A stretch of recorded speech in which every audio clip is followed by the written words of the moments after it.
সার্বিয়ার বিষয় নিয়ে গত শুক্রবারে আমি একটা ভিডিও বানাইছিলাম। তো ভিডিওটা নিয়ে যে এরকম হবে আমি বুঝতে পারিনি। এক একজনের মন্তব্য এক এক রকম ছিল। তো ভালো লাগলে লাইক কমেন্ট শেয়ার করে দিন। আসসালামু আলাইকুম বন্ধুরা, সবাই কেমন আছেন? আশা করি সবাই ভালো আছেন। আপনারা দেখছেন সার্বিয়া থেকে। তো আমি গত শুক্রবারে একটা ভিডিও বানাইছিলাম। তো ভিডিওটা বানাইছিলাম মানে এইভাবে বানাইছিলাম যে আপনারা কি মনে করেন যে ইউরোপে আসলেই কি শুধু টাকা, ইউরোপে আসলেই কি ভালো লাইফ জীবনযাপন এরকম, ইউরোপে আসলেই কি বিলাসিতা, মানে এই বিষয়ে আমি একটা ভিডিও বানাইছিলাম। তো এই ভিডিওটা আসলে বানানোর উদ্দেশ্য ছিল এই কারণে যে অনেক মানুষ আমার কাছে ফোন করে, অনেক মানুষের সাথে আমার যোগাযোগ হয়। তো এই ক্ষেত্রে আমার এই ভিডিওটা বানানো যে অনেক মানুষ বলতেছে যে ভাই আমি তো ইউরোপের নেশায় আমি শেষ, ইউরোপের নাম নিয়ে আমি শেষ। তাই আমি তাদেরকে বললাম যে কেন ভাই ইউরোপের নাম নিলে আপনার শেষ কেন? সে বলে যে অমুক জায়গার জন্য আমি এতটা লাখ টাকা খুয়াইছি, অমুক জায়গার জন্য এত লাখ টাকা খুয়াইছি, আমি নাম বললাম না। তো আমি মানে ওই কোয়ালিটির লোকদের জন্য এই ভিডিওটা বানাইছিলাম যে ইউরোপ মানে আমেরিকা ইউরোপের ভিতরে এমন কি আছে যে এখানে আসতেই হবে। আপনারা যদি হয়তো ইউটিউব ঘাটাঘাটি করেন, ইউটিউব ফেসবুক ঘাটাঘাটি করলে দেখতে পারবেন ইউরোপে এমন এমন লোক আছে যে রাস্তায় মনে করেন অসুস্থ হইয়া তারপর হাঁটতেছে, সে বাড়ি যাবে, সে বাড়িও যাইতে পারতেছে না, কাউকে চেনেও না, কারোর সাথে যোগাযোগ করতে পারে না, এরকম লোক ইউটিউব ঘাটলে দেখা যায়। তো আমি এই কারণে মানে ওই লোকদের উদ্দেশ্যে এই ভিডিওটা বানাইছিলাম যে যারা এরকম মনে করেন এক দুইবার মাইর খাইছে, টাকা পয়সায় ধরা খাইছে, তো তাদের কি দরকার, মানে এত কষ্ট করে কি দরকার, আর এখানে এমন কি আছে। তো এই কথা এই ভিডিওটা বানানোর পরে আমার কমেন্ট বক্সে অনেক মানুষ এই উল্টোপাল্টা কথা বলছে যে আপনি বাংলাদেশে চলে আসেন, তাহলে আপনি ইউরোপে গেছেন কেন, আপনার ওখানে কি, মানে বিভিন্ন রকমের। আমি আইছি, আমি কোনো লোকজন আনার জন্য করতে চাই না, মানে এক বাঙালি আর এক বাঙালি হইয়া আমি দেখতে পারি না, মানে যে যেরকম পারছেন আপনারা সেরকম বলছেন। আসলে কি বিষয়টা এরকম ভাই? আমি বলছি ওই সব লোকেদের জন্য যে যারা কয়েকবার ধরা খাইছে, আসতে পারে না, টাকা পয়সা মায়ের হয়ে গেছে, যে এখানে এমন কি আছে যে আপনি এখানে আসতেই হবে। আবার কেউ কেউ কমেন্ট করছেন যে ওখানে কেউ যায় দেখতে, ওর সৌন্দর্যতা দেখতে, কেউ যায় বিলাসিতা করতে।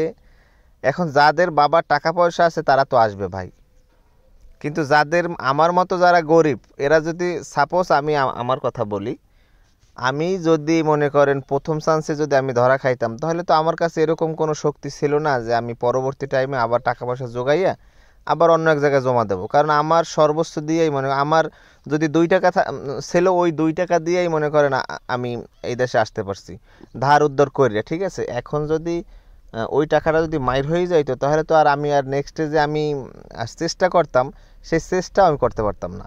কারণ ওই পিছনে যে টাকা মানুষে পাবে, ওই টাকা আমি মানুষের ধার পরিশোধ করব, নাকি আবার মানুষের কাছ থেকে ধার দেনা করব।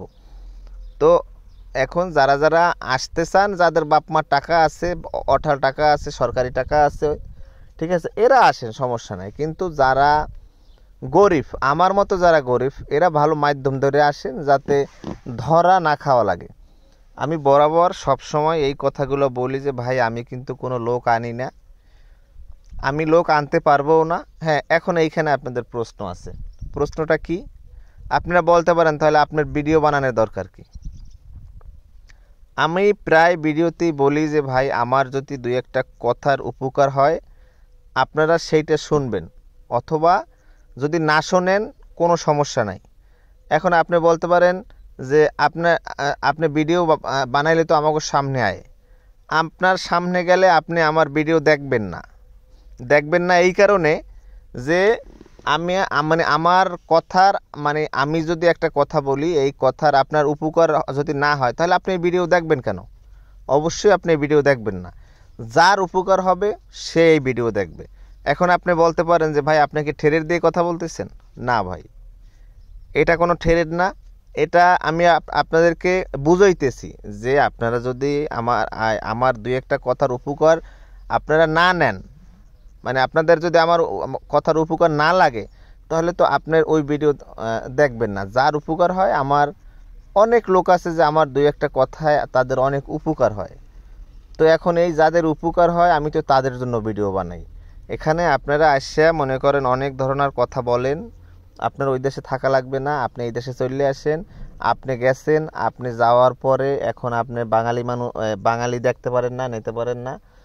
তবে এরকম কিছু কিছু লোক আমাকে এই ধরনের কমেন্ট করেন। তো আমি তাদের উদ্দেশ্যে এই কথাগুলো বলি যে ভাই শোনেন, ইউরোপে আসার নেশা নাই কার কোন?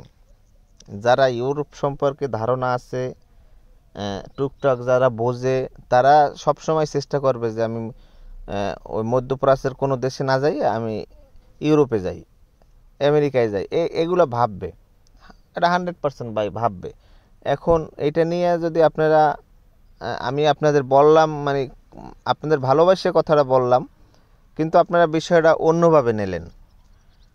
এই তো যে ভুল বুঝতেছেন, ভুল বুঝছেন না, আমি আপনাদের ভালোর জন্যই বলছি। বহুত লোক আছে, বহুত লোক কয়েকবার টাকা মাইর খাইছে, একবার আর দুইবার না, মাইর খাওয়ার পরেও তারা আবারও ট্রাই করতেছে।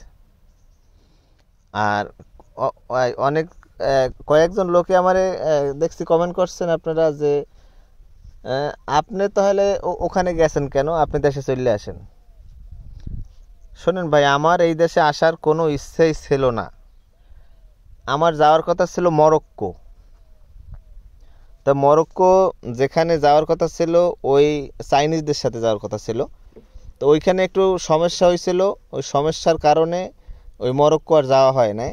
তো হঠাৎ করে এক লোক, আমারই এক কাছের এক ভাই, সে আমারে বলছে যে যদি সার্বিয়ায় যাও তাহলে আসতে পারো, কালকে ইন্টারভিউ আছে।